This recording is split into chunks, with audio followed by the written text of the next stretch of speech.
بسم اللہ الرحمن الرحیم۔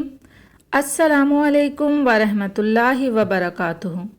میرے عزیز ساتھیوں، آج ہم ذکر کریں گے اصحاب کہف کا کہ اصحاب کہف کون تھے۔ اصحاب کہف کو غار کے لوگ بھی کہا جاتا ہے۔ ان کا ذکر قرآن کریم کی 18ویں سورہ کہف میں بھی آیا ہے۔ قصہ پورا شروع کرنے سے پہلے میرے ان ساتھیوں سے گزارش ہے جو میرا چینل فرسٹ ٹائم دیکھ رہے ہیں، چینل کو سبسکرائب کر دیں اور بیل نوٹیفیکیشن کو بھی آن کر دیں۔ تو آئیے چلتے ہیں مکمل قصے کی جانب۔ اصحاب کہف کون تھے؟ یہ اصحاب کہف چند نوجوان ایک ظالم بادشاہ دقیانوس کے زمانے میں تھے۔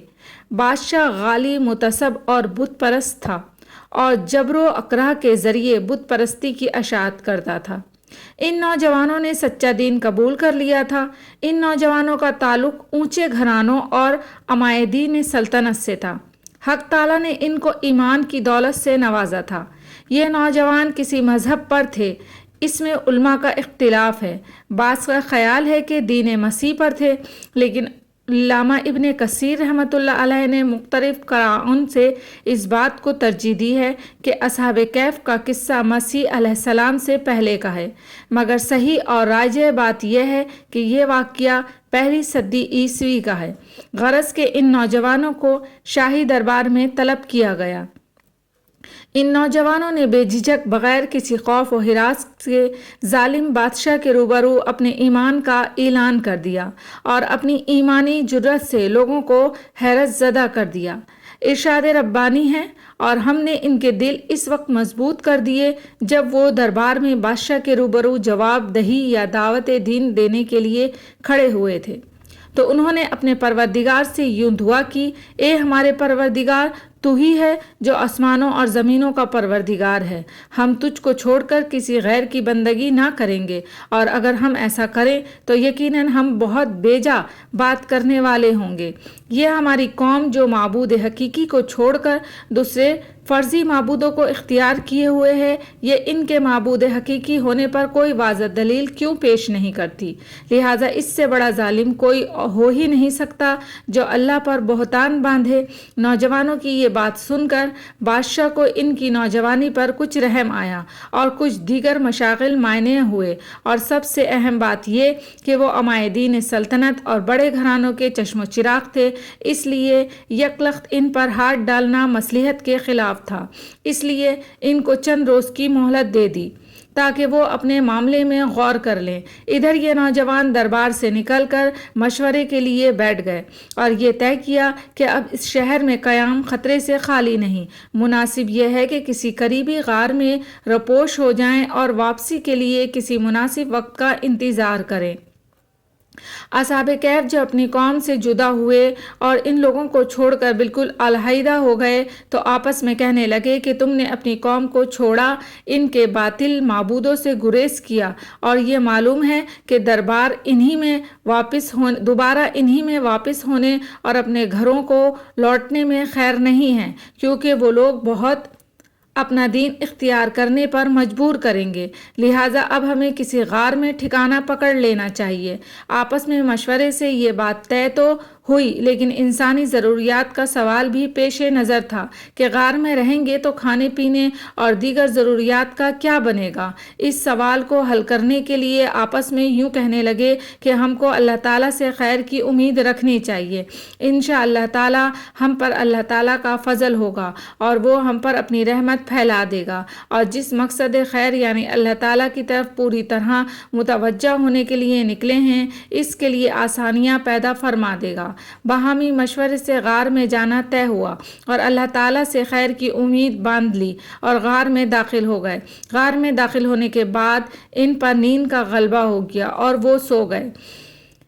ان آیات میں اصحاب کہف کی حالت کا بیان فرمایا ہے جو غار میں داخل ہونے کے بعد پیش آئیں۔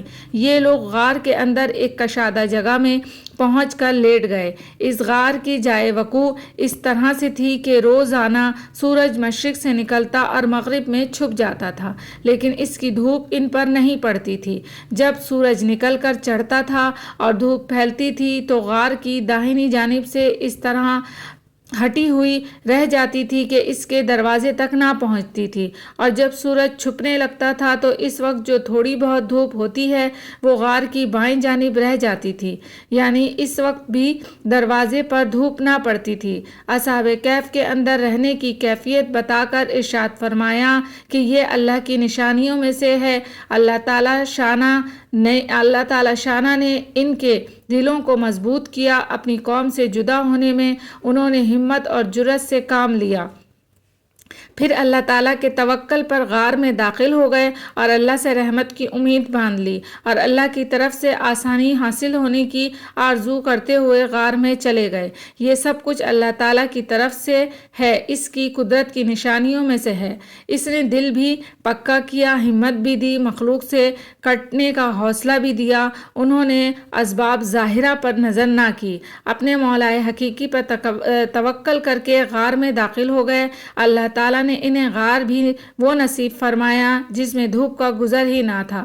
اگر دھوپ پڑتی تو اس سے تکلیف پہنچنے اور گرمی سے پریشان ہونے کا اندیشہ تھا۔ قرآن مجید میں ہے، اور ہم انہیں پلٹ رہے تھے اور داہنی جانب اور بائیں جانب، چونکہ وہ لوگ ایک بہت بڑی مدت تک سوتے رہے اور ان کے جسم زمین ہی سے لگے ہوئے تھے، لہٰذا زمین کے اثر سے محفوظ کرنے کے لیے اللہ تعالیٰ ان کی کروٹیں بدل دیتا تھا، جس کی وجہ سے یہ ہے کہ اگر زمین سے کوئی چیز عرصہ دراز تک لگی رہے، خاص کر گوشت پوست والا جسم، تو وہ اسے کھا جاتی ہے۔ اللہ تعالیٰ کو یوں بھی قدرت ہے کہ الٹ پلٹ کے بغیر ان کے اجسام کو محفوظ فرماتا، لیکن حکمت کا تقاضا یہ تھا کہ ان کی کروٹیں بدلی جاتیں۔ حضرت ابن عباس رضی اللہ تعالیٰ عنہ سے نقل کرتے ہیں کہ ان کو سال میں ایک مرتبہ ایک جانب سے دوسری جانب پلٹ دیا جاتا تھا، اور حضرت ابو ہریرہ رضی اللہ تعالیٰ عنہ نے فرمایا کہ سال میں 2 بار ان کو داہنی جانب سے بائیں جانب اور بائیں جانب سے داہنی جانب پلٹ دیا جاتا تھا۔ رسول اکرم صلی اللہ علیہ وآلہ وسلم سے اس کے بارے میں کوئی چیز مروی نہیں۔ حضرات صحابہ رضی اللہ تعالیٰ عنہ سے جو کروٹیں بدلنے کی مدت کے بارے میں جو کچھ مروی ہے، بظاہر اسرائیلی روایات ہیں۔ اصحاب کہف کا بیدار ہونا۔ تفسیر قرطبی میں اس کا مختصر قصہ اس طرح لکھا ہے: جس بادشاہ کے عہد میں اصحاب کہف شہر سے نکلے تھے، اس کا نام دقیانوس تھا اور ظالم اور مشرک تھا۔ وہ مر چکا تھا اور اس پر صدیاں گزر گئی تھیں، اور جس زمانے میں اصحاب کہف بیدار ہوئے تھے، شہر پر اہل حق کا قبضہ تھا، اور ان کا بادشاہ ایک نیک صالح آدمی تھا جس کا نام بیدوسیس تھا۔ مظہری قیامت کے بارے میں اور مردوں کو زندہ ہونے کے بارے میں شدید اختلاف چل رہا تھا۔ ایک فرقہ اس بات کا قطعاً منکر تھا کہ جسم کے گلنے سڑنے اور ریزہ ریزہ ہو جانے کے بعد پھر دوبارہ زندہ ہو جائے گا۔ بادشاہ ان گمراہ لوگوں کے بارے میں بہت فکر مند تھا کہ کس طرح ان کی شکوک و شبہات دور کیے جائیں۔ جب کوئی تدبیر کار نہ ہوئی تو اس نے ٹاٹ کے کپڑے پہن کر اور راکھ کے ڈھیر پر بیٹھ کر اللہ تعالیٰ سے عاجزی کے ساتھ التجا کی کہ خدایا آپ ہی کوئی ایسی صورت پیدا فرما دیں کہ ان لوگوں کا عقیدہ درست ہو جائے اور یہ راہ راست پر آ جائیں۔ اللہ تعالیٰ نے بادشاہ کی دعا کو شرف قبولیت بخشا، اور اس کی صورت یہ ہوئی کہ اصحاب کہف بیدار ہوئے۔ بیدار ہونے کے بعد ان میں یہ بحث چھڑ گئی کہ ہم کتنی مدت سوئے ہیں۔ کوئی کہتا تھا 1 دن سوئے ہوں گے، دوسرا کہنا کہ 1 دن سے بھی کم سوئے ہوں گے۔ بحث نے جب طول پکڑا تو ان میں سے ایک شخص نے کہا، اس فضول بحث کو چھوڑو اور کام کی بات کرو۔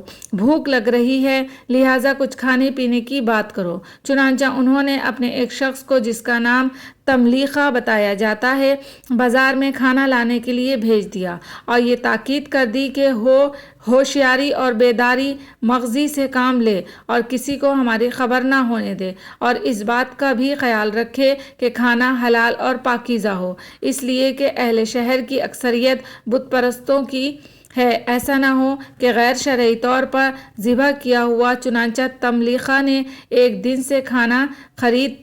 دکان سے کھانا خرید کر